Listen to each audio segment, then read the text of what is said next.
A simple woman dressed in casual clothes was being escorted out of an exclusive boutique by a manager in a tailored suit. Whispers filled the air as other customers stared. "People like you don't belong here," he sneered. She walked away with dignity, her head held high. 1 hour later, a black SUV with tinted windows pulled up. Her billionaire husband stepped out, straightening his designer tie, and walked towards the boutique's entrance with purpose. The morning sun cast a golden glow over Rodeo Drive. As Claire Matthews strolled along the iconic Los Angeles shopping district at 45, she carried herself with quiet confidence. Her shoulder-length blonde hair pulled back in a simple ponytail. Her white t-shirt, light gray joggers, and minimal makeup reflected her preference for comfort over extravagance, despite her access to unlimited luxury. Today was special. Her husband Robert's birthday was approaching. After 15 years of marriage to one of LA's most successful investors, she'd learned that finding meaningful gifts required thought, not just an unlimited budget. She'd spotted the perfect vintage watch in elegance, an exclusive boutique known for its carefully curated collection of luxury items. Claire checked her watch 10:30 a.m. Robert would meet her here at noon before their lunch reservation. That gave her plenty of time to purchase the watch and have it wrapped. She paused outside the gleaming storefront of elegance, taking in the artfully displayed items in the window. Crystal chandeliers illuminated the interior, where well-dressed staff attended to equally well-dressed customers. Taking a deep breath, she pushed open the heavy glass door and stepped inside. The cool, air-conditioned interior enveloped her along with the subtle scent of expensive perfume. A bell chimed softly, announcing her arrival. Though none of the staff looked up immediately, Claire moved toward a display case containing vintage watches and jewelry. Her eyes found the piece she'd researched, a rare 1960s timepiece with a history as rich as its craftsmanship. Robert would appreciate both the artistry and the story behind it. "May I help you?" a voice finally asked, the words polite, but the tone suggesting otherwise. Claire turned to see a young woman in a black dress, her hair pulled into a severe bun, eyeing Claire's casual attire with barely concealed disdain. "Yes, I'm interested in that vintage watch," Claire said, pointing to the piece she'd come for. The saleswoman raised an eyebrow. "That particular item is $85,000. Claire nodded. "I'm aware of the price. I'd like to see it." "Please." Hesitation crossed the woman's face before she responded. "Perhaps I could show you something more accessible. We have some lovely costume pieces that might better suit your needs." Claire met the woman's gaze directly. "I'd prefer to see the watch I asked for. Thank you." With obvious reluctance, the saleswoman retrieved a key from her pocket and unlocked the case. She removed the watch with exaggerated care, as though worried Claire might grab it and run. Placing it on a velvet pad, she slid it across the counter, maintaining a safe distance between Claire and the merchandise. "It's a limited edition. Only 5 were ever made," the saleswoman explained, her tone suggesting this information would surely discourage her casual-looking customer. Claire examined the watch carefully, appreciating the craftsmanship. "It's perfect," she said, her mind already imagining Robert's reaction. "I'll take it." The saleswoman's eyebrows shot up. "You'll take it? Perhaps you'd like to discuss financing options?" "That won't be necessary," Claire replied calmly. From across the store, an impeccably dressed man with slicked back hair watched the interaction with narrowing eyes. Marcus DeVellin, the boutique manager, had built Elegance's reputation on exclusivity. He prided himself on recognizing wealth on sight and in his assessment. The woman in workout clothes, examining their most expensive watch, didn't qualify. Claire felt his stare, but continued examining the watch. After years married to Robert, she was accustomed to being underestimated. Usually, it amused her. Today, she simply wanted to purchase a meaningful gift before meeting her husband for lunch. Little did she know, this routine shopping trip was about to become anything but ordinary. Marcus DeVellin approached with the practiced smile of someone who had mastered the art of looking pleasant while delivering unpleasant messages. His Italian suit and handmade shoes created a deliberate contrast with Claire's casual appearance. "Is there something I can help with here, Veronica?" he asked the saleswoman. Though his eyes remained fixed on Claire, This customer is interested in the Chronomaster, Veronica replied, emphasizing customer in a way that suggested Claire was anything but. I see. Marcus turned his full attention to Claire now. Madam, the Chronomaster is one of our most exclusive pieces. Perhaps Veronica could show you something more suitable for browsing purposes. Claire met his gaze steadily. I'm not browsing. I'd like to purchase this watch. Marcus exchanged a knowing look with Veronica. Claire had seen this before. The silent communication between luxury retail staff when they had identified someone they believed didn't belong. Of course, Marcus said, his tone indulgent. However, we have a policy with our high V-value items. I'd need to see some form of verification before proceeding with such a significant purchase. Claire tilted her head slightly. Verification, a platinum card at minimum, or perhaps evidence of funds. We've had issues with certain individuals wasting our time. His smile didn't reach his eyes. I'm sure you understand. A well-dressed couple nearby paused their conversation to observe the interaction, their expressions a mixture of curiosity and secondhand embarrassment. I don't typically carry my cards when I'm dressed for the day's activities, Claire explained calmly. But I can assure you the purchase won't be a problem. My husband is actually meeting me here shortly. Marcus interrupted, his voice taking on a knowing tone. Your husband, of course. He glanced at Veronica, who barely suppressed a smirk. Perhaps when your husband arrives, we can continue this conversation. Claire understood his implication immediately. He thought she was inventing a wealthy husband, a common tactic. Apparently among certain individuals, the watch is a surprise for him, Claire explained, her patience beginning to wear thin. I'd prefer to complete the purchase before he arrives. Marcus made a show of checking his watch. I'm afraid without verification I can't authorize this transaction. We have many genuine customers waiting for assistance. He gestured toward the couple who had been watching, who quickly pretended they hadn't been listening. Another customer entered the boutique, a celebrity Claire recognized from film posters. Immediately Marcus' demeanor transformed. Ms. Reynolds, what an honor, he exclaimed, already moving toward the actress, Veronica. Perhaps you could continue assisting this patron or direct her to our sales section in the back. Claire watched as Marcus fawned over the new rival.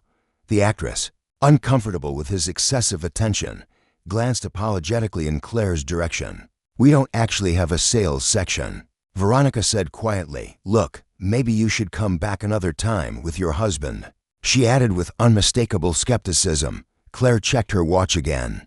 Robert would arrive in 30 minutes. She could wait and let him handle the situation. But that would ruin the surprise. Besides, she'd never relied on her husband's name or status to be treated with basic dignity. I'd still like to purchase the watch, Claire insisted. Veronica sighed dramatically. I've worked here 5 years. I know a discount hunter when I see one. You're just wasting everyone's time. The muttered words stung more than Claire cared to admit. Round her, other customers were beginning to stare. What had begun as a simple shopping trip was becoming an uncomfortable spectacle, all because she'd chosen comfort over couture for her morning attire. The situation deteriorated rapidly when Marcus returned from escorting the actress to the jewelry section. His expression had hardened, professional veneer slipping away as he approached Claire. Madam, I believe we've been more than accommodating, he said, voice lowered, but tone sharp. But it's becoming clear that you're not a serious buyer. Claire straightened her shoulders. I've been nothing but clear about my intentions to purchase the watch. Yet, you have no means to verify you can actually afford it. He glanced at her simple clothing with obvious disdain. We've seen this before. People coming in, handling our merchandise, taking pictures, wasting our time, all for social media posts about a lifestyle they don't actually have. A flush crept up Claire's neck, not from embarrassment, but anger. I don't need to prove my worth based on my appearance. Marcus' patience visibly snapped. Enough. I must insist that you leave the premises. Excuse me? Claire's eyes widened. You heard me. He gestured toward the door. Either produce verification of funds or exit my store. We cater to a specific clientele and you're disrupting our business environment. The few customers browsing nearby had fallen silent, creating an uncomfortable bubble of attention. One woman whispered something to her companion, both casting judgmental glances in Claire's direction. "This is ridiculous," Claire said, her voice steady despite her rising indignation. "I'm a paying customer." "No," Marcus countered. "You're not. You haven't paid for anything, nor do I believe you can." He moved closer, invading her personal space. "Now, I won't ask again. Please leave before I'm forced to call security." Something in his tone, the absolute certainty that she didn't belong, made Claire realize further protest would only create a scene. With quiet dignity, she stepped away from the counter. "The way you've treated me says far more about you than it does about me," she said quietly. Marcus smiled thinly, taking her arm. "People like you don't belong here," he said, guiding her firmly toward the exit. "Perhaps try the department stores downtown." As they reached the door, he released her arm with a small push that wasn't quite forceful enough to be called assault, but left no doubt about his intentions. The glass door swung shut behind her with a definitive click, leaving Claire standing on the sidewalk of Rodeo Drive, the California sun suddenly feeling too bright, too exposing. Through the window, she could see Marcus returning to his staff, making a comment that caused several of them to laugh while looking in her direction. Claire took a deep breath, steadying herself against the wave of humiliation washing over her. In 15 years of marriage to Robert, she'd encountered plenty of pretentious people, but rarely such blatant disrespect. She checked her watch. 11:40 a.m. Robert would arrive in 20 minutes. For a moment, she considered waiting to explain what happened, to watch his face when he realized how they'd treated his wife. Robert's protective instincts were legendary in business circles. He'd built his reputation on fairness, but was merciless when crossed. "Are you all right?" A woman's voice broke through Claire's thoughts. She turned to see the actress who entered the store earlier, now exiting with a small shopping bag. "I saw what happened in there." The woman continued. "It was appalling." Claire managed a small smile. "Thank you for saying so." "I'm fine, just surprised at how quickly assumptions are made." The actress nodded sympathetically before her driver ushered her toward a waiting car. Claire decided to walk down the block to clear her head. She wouldn't give Marcus the satisfaction of seeing her standing outside like she'd been put in timeout. Meanwhile, Robert Matthews's day had been intense, even by billionaire standards. 3 investment meetings before 11 a.m., followed by a conference call with international partners. But thoughts of lunch with Claire had kept him focused. These quiet moments together were precious amidst his chaotic schedule. At 11:45, his driver pulled the black SUV to the curb near Elegant Boutique. Robert straightened his blue tie as he checked his reflection in the tinted window. At 48, his dark hair showed distinguished touches of gray at the temples, and his well-tailored navy suit complemented his athletic build maintained through pre-dawn workouts. "Wait here, James," he instructed his driver. "We shouldn't be long." Robert approached the boutique, scanning the sidewalk for Claire. Finding no sign of her, he assumed she must still be inside. Perhaps she'd found something special for herself, though he knew his wife's preference for simplicity often puzzled those in their social circle. As he reached for the door, a middle-aged woman approached him. "Excuse me, are you Robert Matthews?" she asked hesitantly. Robert nodded, instantly alert. Being recognized in public usually meant investors or journalists. "I just wanted you to know your wife was just asked to leave this store," the woman explained quietly. "I was inside. The way they treated her was disgraceful. She walked that way," she added, pointing down the street. Robert's expression darkened. "Thank you for telling me," he said, his voice controlled despite the anger flaring inside him. The woman nodded and continued on her way. Robert pulled out his phone, tempted to call Claire, but decided against it. Instead, he texted his assistant. "Reshmite PM, something's come up." His assistant's response was immediate. "Done. Everything all right? Will be," Robert replied cryptically. He looked through the boutique's windows, observing the opulent interior and the staff's interactions with customers. The manager, easily identifiable by his authoritative stance, was laughing with 2 saleswomen. Something about their body language, the shared smirk, told Robert all he needed to know. Robert Matthews hadn't built a billion-dollar investment empire by being impulsive. Every move was calculated, consequences mapped out 3 steps ahead. He assessed the situation with the same strategic mind that had made him a legend in financial circles. He could see Claire now walking slowly back toward the boutique, her posture straight despite the humiliation she had endured. Their eyes met across the distance, and he saw her expression shift from surprise to something more complex, a mixture of love and resignation, as though she already knew what was coming. Claire quickened her pace, reaching Robert before he could enter the boutique. "I was just taking a walk," she explained, touching his arm gently. "How was your morning?" Robert studied his wife's face. After 15 years together, he could read the subtle signs of distress others would miss. "Someone told me what happened in there," he said quietly. Claire sighed. "It's nothing, Robert. Just another case of people making judgments based on appearances. It's not nothing." His voice remained calm, but Claire recognized the controlled intensity that made boardrooms fall silent. "No one treats you that way, not even on Rodeo Drive, Robert," she began. But he was already moving toward the boutique entrance, purpose in every step, inside elegance. Marcus was describing his encounter with the obvious time waster to Veronica and another staff member. "The nerve of some people," he laughed, "coming in here looking like she just left the gym, expecting." The door opened, and their laughter faltered as Robert Matthews entered the store. Even those who didn't immediately recognize the billionaire investor could sense his commanding presence. His tailored suit and deliberate movement spoke of wealth and authority that needed no announcement. Marcus rushed forward, professional smile snapping back into place. "Good afternoon, sir. Welcome to Elegance. How may we assist you today?" Robert surveyed the store with calculated coolness. Before his gaze settled on Marcus, "I believe you just ejected my wife from your establishment." The color drained from Marcus's face as Claire stepped in behind Robert. The staff froze, recognition and horror dawning simultaneously as connections were made. Robert Matthews, Claire Matthews, the billionaire power couple known for their philanthropy and business acumen.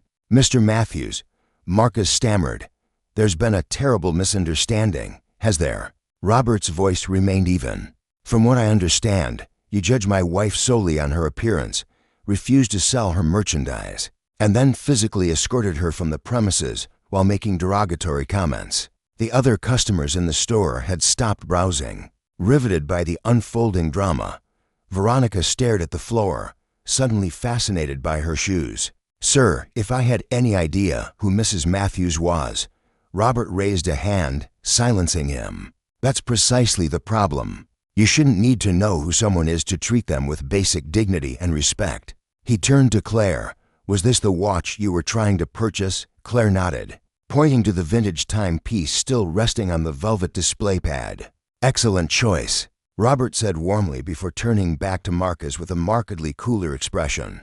"I'd like to speak with the owner of this establishment." Marcus swallowed hard. "Mr. Goldstein is in New York this week, but I'm the general manager. I have full authority to perfect." Robert interrupted. "Then you have full authority to explain to Mr. Goldstein why Elegance is about to face a very public relations nightmare, and why your most exclusive pieces are about to be sold somewhere else." The statement hung in the air, its implications clear to everyone present.